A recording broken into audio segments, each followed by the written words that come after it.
चैत्र नवरात्रे में, शरदीय नवरात्रे में, आषाढ़ी नवरात्रे में, आदिक पौष नवरात्रे में हम जगत जननी जगदम्बा की जब स्थापना करते हैं तो हम कलश की स्थापना क्यों करते हैं? आज शिव महापुराण में शुरुआत में अपन शिव और पार्वती की यही संवाद को लेकर चलते हैं।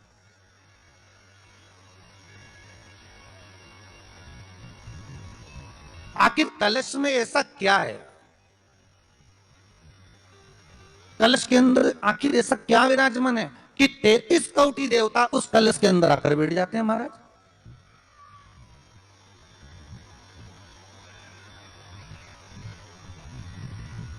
आप कोई यज्ञ करने जा रहे हो, आप कोई पोथी पुराण करने जा रहे हो, आप कोई अच्छा कार्य करने जा रहे हो, तो ब्राह्मण देवता कहते थे कलश की स्थापना होगी, कलश की शोभा यात्रा निकलेगी, कलश यात्रा निकलेगी, कलश विराजमान होगा। और आज हर की पौड़ी पर, प्रयागराज में या उज्जैनी में, नासिक में जो बड़े बड़े कुंभ के मेले होते, कुंभ का मतलब भी तो कलश से होता, उसकी महत्वता क्यों है? उस कुंभ की, उस घड़े की महत्वता कहां से प्रकट हो गई? शिव महापुराण की कथा कहती है महाराज, भगवान औघड़दानी शंकर स्वयं आद्य शक्ति जगदम्बा से कहते हैं कि जगदम्बा तू क्या चाहती है बोल। तो जगत जननी जगदम्बा कहती है कि जहां मैं हूं वहां शंकर है, यह आपने कह दिया, पर जहां शंकर है वहां पार्वती का होना जरूरी है। उसके लिए सिद्ध करने के लिए एक स्थान ऐसा बनाया जाए जहां पर शंकर विराजमान है और शंकर के साथ पार्वती विराजमान है। तो शिव जी ने कहा पार्वती, उसके लिए मैं तुझे एक सुंदर कलश का निर्माण कर देता हूं। दुनिया का रचनाकार, दुनिया की रचना करने वाले महाराज, संपूर्ण ब्रह्मांड की रचना करने वाले, जिनको भगवान शिव ने स्वयं ब्रह्मदेव से कहा है कि ब्रह्मा जी तुम सृष्टि खंड को आगे बढ़ाइए, सृष्टि की रचना करिए। और आज ही के दिन, यही चैत्रीय प्रतिपदा के दिन, यही इसको कहते हैं नया संवत्सर, नया वर्ष। हिंदू धर्म में क्यों कहा जाता है? आज ही के दिन ब्रह्मा जी ने महाराज सृष्टि की रचना करना प्रारंभ करा था। आज ही के दिन भगवान शिव और ब्रह्मा का संवाद हुआ था। सीधे भगवान शंकर ब्रह्मदेव के पास जाकर बोले थे, हे ब्रह्मदेव आप सृष्टि की रचना करिए। तो ब्रह्मा जी ने पूछा था, सारे नक्षत्र आपने बनाए, सारे दिन आपने बनाए, सारी घड़ियां आपने बनाई, सारा पल आपने बनाया, मनुष्य की श्वास गिनती, काउंटिंग, अर्थात मनुष्य के शरीर की रोमावली, ये सब आपने निश्चित करी है। नवरात्रि का मतलब क्या होता है?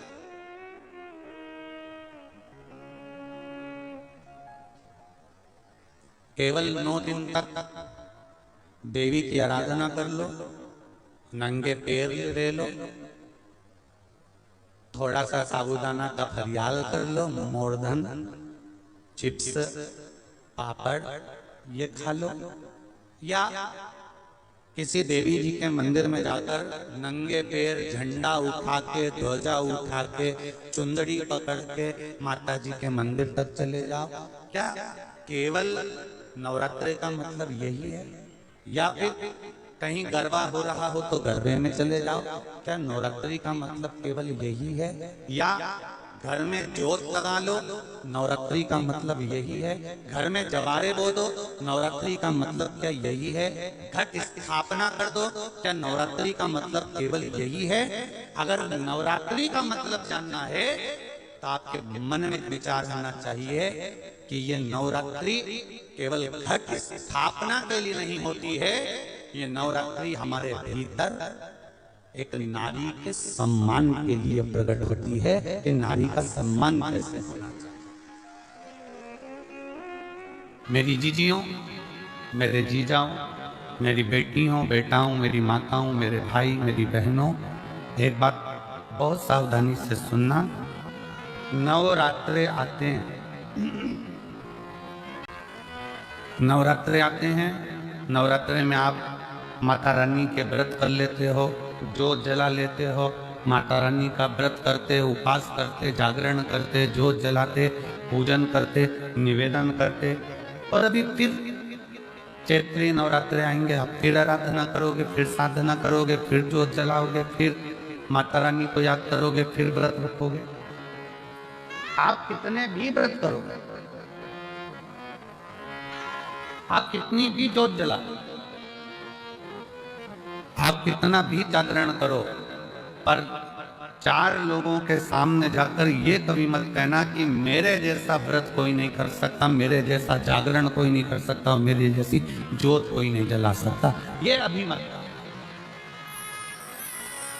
आपके मुख से तो शब्द निकलना चाहिए, आपके मुंह से तो, आपके मुख से तो वाणी निकलना चाहिए कि वो माँ अम्बा, जगदम्बा, दुर्गा भवानी, माँ वैष्णव रानी, माँ जगत जननी, माँ नैना, माँ मनसा, माँ कांगड़ा, माँ चिंतपूर्णी, माँ ज्वाला, उसकी जैसी इच्छा होती है वैसा व्रत करा लेती है, और उसकी जैसी इच्छा होती है वैसा जागरण करा लेती है, और उसकी जैसी इच्छा होती है वैसी जोत जला।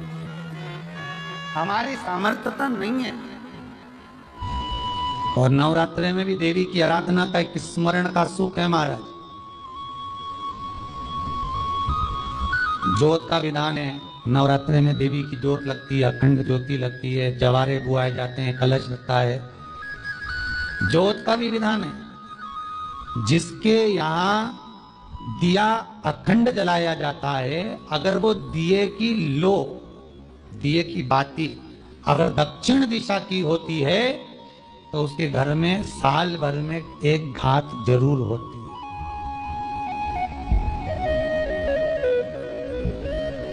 जो दिया अखंड जलता है उसकी बाती का मुख दक्षिण का नहीं होना चाहिए।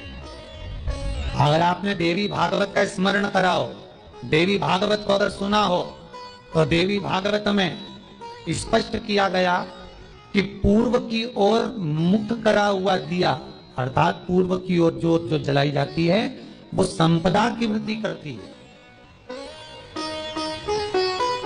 पश्चिम की ओर मुख कर जो जोत लगाई जाती है महाराज वो वैभव को देती है, और उत्तर की ओर जो मुख कर जोत जलाई जाती है, उत्तर की ओर जो जोत का मुख रहता है वो आयु की वृद्धि करती है, घर में अकाल मौत को रोकती है।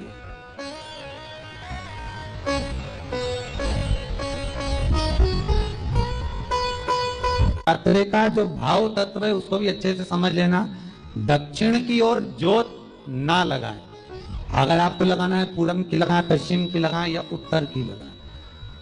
और जितने दिन महारानी जगदम्बा जगतधात्री दुर्गा भवानी, अब की बार माता जी घोड़े पर आई है, हर बार देवी बदल बदल के आती है, इस बार जो नवरात्रे आए वो घोड़े के आए।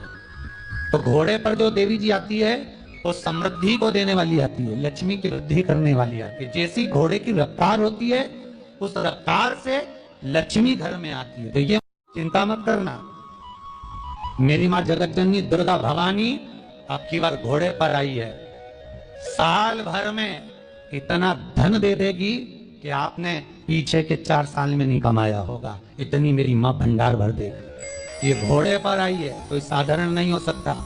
देवी भागवत में स्पष्ट किया गया, जब जगदम्बा मगर पर आती है उसका भाव अलग है, और जगदम्बा जब हाथी पर आती है उसका भाव अलग है, और जगदम्बा जब घोड़े पर आती है तो जगत को समृद्धिवान बना देती है, वैभव में कमी नहीं आती। अभी भले दुनिया के लोग अभी रोते हैं कि पैसा नहीं आ रहा, चिंता ना करना, मेरी माँ अगर घोड़े पर आई है तो उसका सुख आपको जरूर मिलेगा। एक जरा सी मिट्टी की दुकान भी अगर आप खोल कर बैठेंगे तो चांदी और सोना के बराबर कमाएंगे, इतना धन देगी वो माता, साधारण नहीं है मेरी माता। तात्विक सुख का आनंद देने वाली, लाभ तत्व प्रदान करती। और नवरात्र में अगर आपकी कोई कामना है, आपकी अगर इच्छा है, आपका मन है, तो जगत जननी की आराधना करो। पति और पत्नी में अगर क्लेश है तो जगदम्बा के मंदिर में मक्खन चढ़ाओ, प्रेम बढ़ जाएगा। आपको लगता है कि पति कोई अन्य स्त्री से लगा हुआ है या परिवार टूट रहा है, तलाक तक पहुंच गया है, तो माता के मंदिर में आप ध्वजा लगवाइए, उस ध्वजा पर मक्खन लगाकर लगवाइए, आपको लाभ मिलेगा। महाराज यदि आपको लगता है कि बच्चे बहुत ज्यादा अपशब्द बोल रहे हैं, मुंह चला रहे हैं और प्रेम नहीं रख रहे, तो माता के मंदिर में लाल पुष्प, लाल चंदन और लाल चूड़ी माँ को समर्पित करिए, प्रेम बढ़ेगा। बच्चा कभी आप जी से कम नहीं बोलेगा, प्रेम की भाषा निकलेगी उससे। माँ जगतजननी की आराधना, जगदम्बा की उपासना। नवरात्रि में 9 दिन में से कोई एक दिन ऐसा ले लो जिस दिन कन्याओं का भोजन कराओ, साथ में उनको लाल चुनरी ओढ़ाओ या कोई लाल वस्त्र, लाल पूजन की सामग्री उनको दो, सुख मिलेगा, आनंद आएगा। कोई अगर नवरात्रि का व्रत एक लोंग पर कर रहा है तो उसको करने दो। कोई नवरात्रि का व्रत अगर एक गिलास दूध पर कर रहा है तो उसको करने दो। अगर नवरात्रि का व्रत एक जरासी सुपारी पर कर रहा है तो करने दो। कोई नवरात्रि का व्रत कैसे कर रहा है उसको करने दो, उसकी मर्जी। तुम्हारे घर में जैसा व्रत होता है, तुम्हारे घर में जैसा नियम होता है, तुम वैसा करो। किसी को दिखा देखी कर उसने 16 सोमवार का व्रत करा, उसने संकट सोमवार का व्रत करा, उसने चतुर्थी का व्रत करा तो मैं भी ऐसा करूंगी, उसने ऐसा करा तो मैं भी ऐसा करूंगी। नहीं नहीं नहीं नहीं, देखा देखी नहीं।